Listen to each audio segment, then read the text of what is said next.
Good heavens! Or should I say bad hells! With another district conquered, I feel as though the infernal grip on my soul is loosening, tendril by tendril. But with every evil tentacle we pluck free, it feels as if two more replace it. It seems that if I had let my hatred consume me, I'd end up like your rival there. I'll have to speed this along somehow. I'm not ready to stand and face down the demonic hordes, fiery torches, and general ickiness of the inferno. Not yet, anyway. Have you any thoughts on what our next move should be to free me of this curse? Well, it doesn't take our celibacy and commit ourselves to lives of charity and poverty. Fuck that. Can't just outsource this, surely money is the answer. We personally kick each and every ass in hell until they cry out for mercy, and the religious paradox makes them explode. That's certainly an idea. Yep, that's an idea, alright. But nothing we've explored so far feels like it's getting at the heart of the matter. Just to say, the literal heart. The thing I've discovered from the translated contract, I need to find a specific broken bond that binds the contract to me. We're doing a wretched amount of soul searching by all this, and I believe the crux of it all involves having wronged someone pretty close to me. I find most of my staff after our little tiff you resolved, I'd only ever hire them to destroy you anyway, so it can't be one of them. That only leaves one possibility for someone close to me that I have wronged, and I'll give you 3 guesses as to who. Is it one of the various powerful and attractive executives I'm already familiar with? It occurs to me that you never properly apologized for time I was my maid and butler. Almost love whose very name you dare not mention from their... No, top one? Perhaps, although I wouldn't consider myself particularly close to any of them. I couldn't hurt to clear the air. We're all co-workers now, after all. Off the top of my head, Samuel Finch seems to dislike me for some reason. And maybe Pip Whipple is still upset that I slept with her dad. You fucked her dad? Wow! that is something to be quite angry about. Excuse me, you banged Pip's dad? I had my reasons. In my defense, it was all because I banged her mum first, and... I'm not helping my case, am I?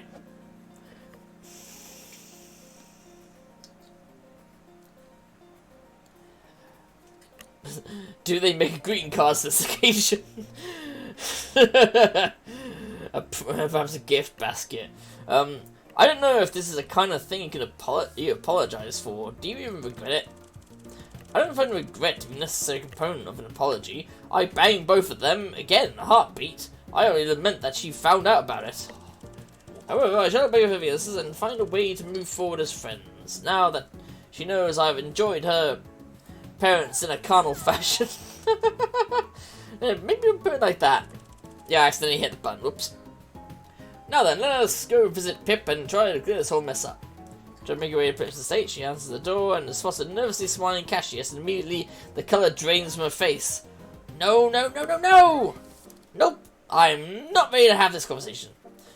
Pip tears up and bolts from Cashious. Should I follow her? Maybe she needs more time. Yes, perhaps this conversation is for another time. However, I don't seem to particularly feel moved by her display of whatever that was. I doubt this is my misdeed. If anything, I'm much closer to her parents than to Pip herself. And my relationship with the Whipples is just fine. I wouldn't say it was fine. Yeah, Pip wail out in profound mental discomfort in the distance. I don't blame her. The guy fucked her mother and her father. Really, this is her problem more than mine. I don't seem to be familiar enough with any of your business partners for it to be my deep personal failing. there's still only one obvious possibility that someone close to me that I have wronged. You have 2 guesses left. I currently never already apologized for telling my main brother. Well, that can't be it. That's 2 people. They're both pissed off. Come on, it's obviously someone who's close to me, practically family. Let's guess. A long lost love whose very name you dare not mention, for the way their memory rends your heart atwain. I assure you that I have only ever left my lovers enormously satisfied. I'm sure if you stick around and make breakfast or send them a telegram the next day. Not a bad idea though, because it's one I already had. I've already made attempts to make amends with my past lovers. That particularly busty librarian, the particularly petite barmaid, the lusciously plump barrister who visits every other season. Mrs. May starts furiously taking notes. That chap with the thick accent and even thicker cheekbones. The assassin whom I convinced to change allegiances. The triplets from the Travelling Trapeze Act. My gods, were they good with their hands. Or that fellow single father I met who needed a bit of compassion for the night, commiserating over the trials and tribulations of raising children on their own. Yes, well, I've contacted as many of my past lovers as possible, and they have all reassured me that our connections were not of great consequence. So, despite the small dent to my ego, I shouldn't be surprised that there are no lingering feelings there. The answer clearly can only be Lucifer. Wait, Lucifer? Your pet tiger? Lucifer is far more than a pet.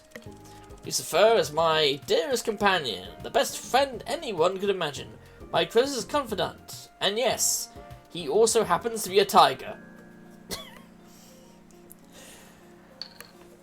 Clearly he really enjoyed that book when a tiger comes home for tea. And I'm not just saying that because I want to hang out with a big cuddly cat. Plus, you already have a big cat cuddle time on your schedule for next week. I guess it can't be helped.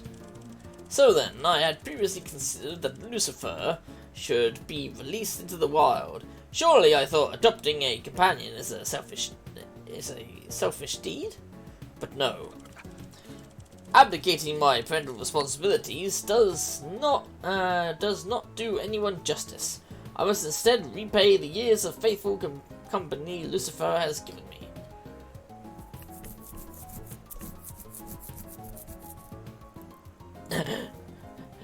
You're right, Lucifer needs to find a lady tiger and get laid. Of course! Stands to reason that he would long for the companionship of one of his own kind as well. But not just any old lady tiger will do. The choice is his, of course, but we'll need to ensure that only the most sophisticated felines are introduced to him. We can ask zookeeper what they think.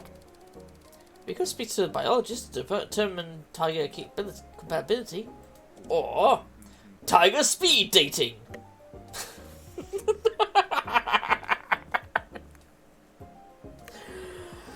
This game. Anyway, you buy out a restaurant for the evening to host your speed dating event. Tables are set with fine pressed linens and tea-like candles. Horse dwarves are laid out for the guests to enjoy along with the glasses of wine. As the carriages begin to arrive, the maitre d' flings open the door and then leaps out of the way in shock as a dozen rowdy female tigers barrel into the restaurant. Waiters scatter, screaming as the tigers lay waste to their finger foods and finery, crashing into chairs and tables as they battle over the canapes and cheese boards. Lucifer looks on with disinterest, seemingly content to groom himself at Cashious' feet. Go on then, old boy, go and find your lady love. Bloody shred of apron floats by as tigers reach the kitchen, and the restaurant fills with the sound of clattering pans and snarling. Boss, I think we'd best get the nets. Use the skills honed during your shared treks through the Himalayas, you wrangle the tigers into safe submission. Now that they have tasted prawn cocktails and crostini and the blood of service workers, there is no telling when they will be sated again. Blast, Lucifer doesn't seem to be affected by any of this. Then that means that you've never wronged him, which is lucky for you, too. Nobody likes to be on a tiger's bad side. That means we're no closer to our goal of freeing my tormented soul. Ah, this torments me! Boss, what was your other suggestion for who might be the other half of Cashious' broken bond?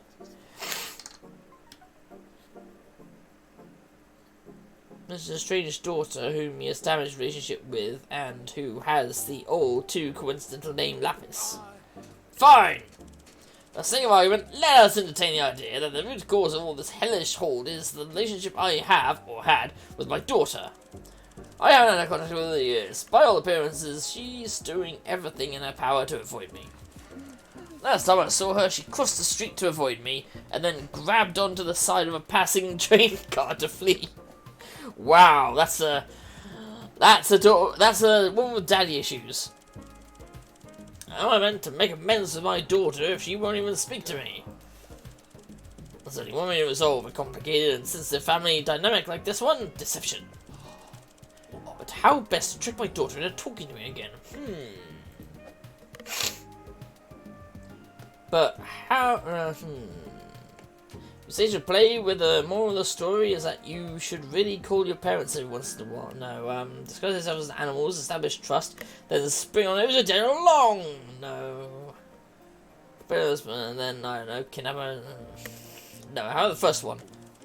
I always consider myself something of a thespian. I've even been told I can be quite melodramatic at times. You are melodramatic. I'm not sure that causing drama is the same thing as a flair for the dramatic arts. Nonsense, of course it's the same thing. Why else would I have won a school award for most likely to overreact? See, it even has the word act in it. My skills astride the stage. Sir. What is your experience of writing plays, boss? I once read a play so powerful that they tore the stage down after, so that no other performance would tarnish his memory. Musicals are my forte. The one I wrote about the secret lives of alley big cats is beloved the world wide over.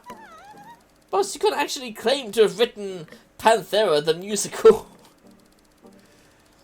Yes, we did try to buy the rights, but negotiations fell through when we realised nobody actually likes that musical. No one! So what I'm picking up here is that you are wholly unqualified to do this. Superb. We'll make the collaborative effort, then. We will craft a simple tale of a father searching for his long-lost daughter. That shouldn't be too hard. What role would you like to play as? Nobody puts baby in the corner. I will, of course, be playing the lead role of the father. Very well, I suppose this is what I get for letting you choose first. Where does that leave me?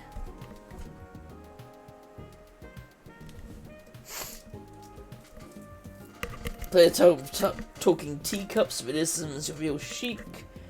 Going, if she sees you coming, she'll run. No, sit in the audience. As I understand, writing is so easy. A monkey hitting keys at random on a typewriter could do it. That's not quite the term, but okay. Let's noticing that we should be able to finish before supper. You and Cashious quickly knock out a play whenever you get stuck. You just have the characters plainly sing their feelings and do a little dance. It's very easy. Before you know it, it's opening night and all London is abuzz with your latest artistic work. Cashious speaks out of the backstage across the crowd. Then she said, I don't see her.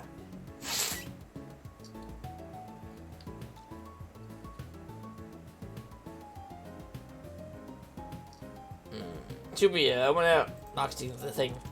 Dear the hungry wolves with the name of the play shaved into their broadsides was surprisingly effective at getting people's attention.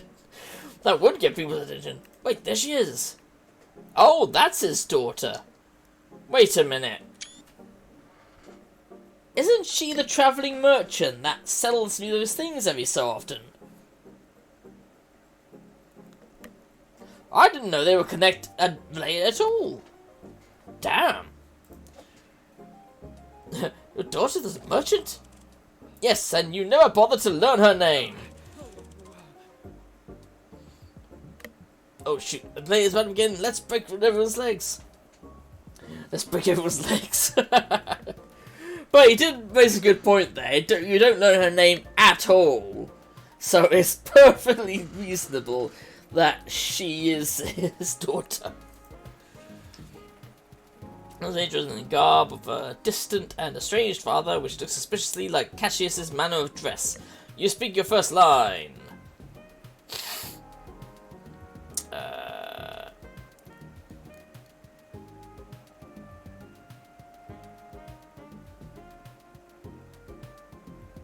I am an estranged father, and I feel guilty as heck.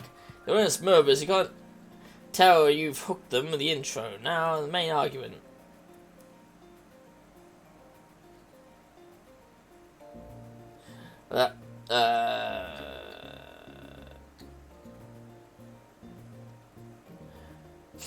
Everyone makes mistakes, even handsome, rich millionaires. I mean millionaires. Time to really bring it home. Vapis millionaire would speak to me, I would have much less woe in my hands. If a genie gave me a minute with my daughter, I'd use it to ask 1,000 more minutes.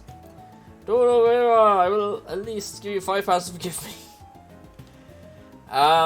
Let's go for the dramatic of, no, maybe that one, because genie giving minutes? Those are the points you make. Tragic father figure deserves a pity. The audience shushed Cashious angrily. Cashious slinks back to the seat. The scan of the crowd for Lapis and notice her leaving the theatre. Cashious doesn't. Cashious. You were behind all of this. You and these, whoever they are. Whoever they are, ma'am, I'm your main customer. Crap, Lapis, kitten, please hear me out. What? You put all this together just to talk to me? Why? We haven't spoken in years. Every time you see me, you avoid me. Can you blame me for simply wanting to spend time with my beloved daughter? Why wouldn't a father desire to reconnect after a long part? Must I give a reason for something so simple as missing our former familial bond? It's because the infernal forces of hell are trying to very literally drag me to heck if I don't repair my relationship with you. There it is. She knows. There are so many more productive things I could be doing with my time right now. Ooh. One day together, Lapis, that's all I ask. I've truly missed you, and I do truly wish to make amends. I do truly not want to be dragged screaming into the inferno.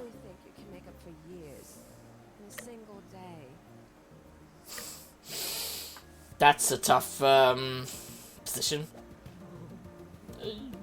Yes? You know what? I think I'd like to see you try. Fine. You can have one day with me, but not today. I'll say this. You've got your work cut out for you, Cashious. Don't let me down again. Alice fixes a chilly gaze on him for a moment, tosses her hair in contempt, and leaves. I think that went pretty well. Not really, Cashious, no. Cashious, no.